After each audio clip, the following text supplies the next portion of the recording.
কিছুক্ষণ আগেই আমরা যে খবরের দিকে নজর রেখেছিলাম, যেখানে বলা হয়েছিল যে নির্বাচন কমিশন এই মুহূর্তে রীতিমতো নজরদারি করছে বিএলএরা, যাদের বিরুদ্ধে বিভিন্ন জেলায় নানা রকম অভিযোগ উঠে এসেছে।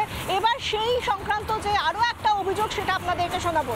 এখানে বীরভূমের নলহাটি পুরসভার 159 নম্বর ওয়ার্ডে সেখানে দেখা যাচ্ছে সেখানকার যিনি বিএলও, সেই বিএলওর বিরুদ্ধে অভিযোগ উঠে আসছে যে তৃণমূলের যিনি বিএলএ 2 অর্থাৎ তৃণমূলের যিনি 2 নম্বর এজেন্ট, তিনি এবং বিএলও নিজে, তারা দুজনে মিলে এনিউমারেশন ফর্ম বাছাই করছেন।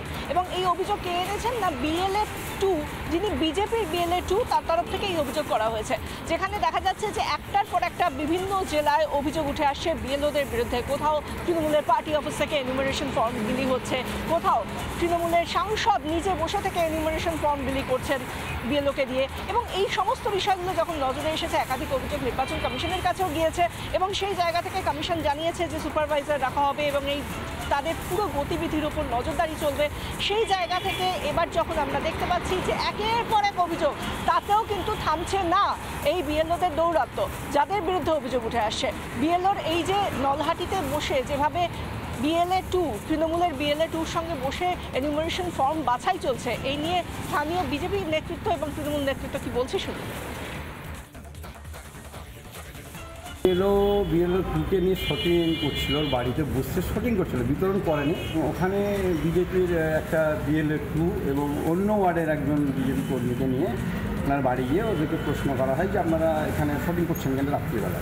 ওটা মিথ্যা অভিযোগ করছে, বরঞ্চ ওই বিজেপির যে কর্মী বিএলএ 2 ছিল এবং অন্য ওয়ার্ডের একজনকে নিয়ে গিয়ে বরঞ্চ বিএলওর বাড়িতে ওটা একটা হামলা চালানোর মতো পরিস্থিতি তৈরি হতে পারে। ফর্ম ফিল আপ করে দিচ্ছি, সেখানে আমি গিয়ে বলি যে আপনি রাতের বেলাতে কীভাবে কাজ করতে পারলেন? বললো যে না, আমি শর্ট আউট করছি ফর্ম। তো শর্ট আউট করলে কি ইলেকশন কমিশনের কি অর্ডার আছে যে রাতের বেলা আপনি শর্ট আউট করতে পারেন ফর্ম? উনি বলেন হ্যাঁ, আমি যখন মন তখন আমি করতে পারি, আমি করতেই পারি। তো আমি তখন ভিডিও করতে চালু করি যখন, তখন উনি বলতে লাগেন যে আপনি কেন ভিডিও করছেন, এটা ইলিগেল। আমি বললাম কোনো ইলিগেল না, এটা লিগেলি করছি। আপনি সরকারি একটা অফিসার, রাতের বেলাতে কীভাবে এই কাজটা আপনি করতে পারেন? আমার সঙ্গে তর্ক বিতর্ক হয়। তো হওয়ার ফলে আমি আমাদের যে উচ্চ নেতৃত্বকে জানাই, আমাদের ভারপ্রাপ্ত যিনি ওসি আছেন ওনাকেও জানাই। উনি আমাকে আশ্বস্ত দিয়েছেন যে কাল থেকে এই জিনিসটা হবে না, আমি দেখে নিচ্ছি। নানা ধরনের কন্টেন্ট দেখার জন্য লাইক করুন, শেয়ার করুন আমাদের ফেসবুক পেজ, সাবস্ক্রাইব করুন আমাদের ইউটিউব চ্যানেল। পাশাপাশি অন্যান্য ব্রেকিং নিউজের জন্য অবশ্যই চোখ রাখুন রিপাবলিক বাংলায়।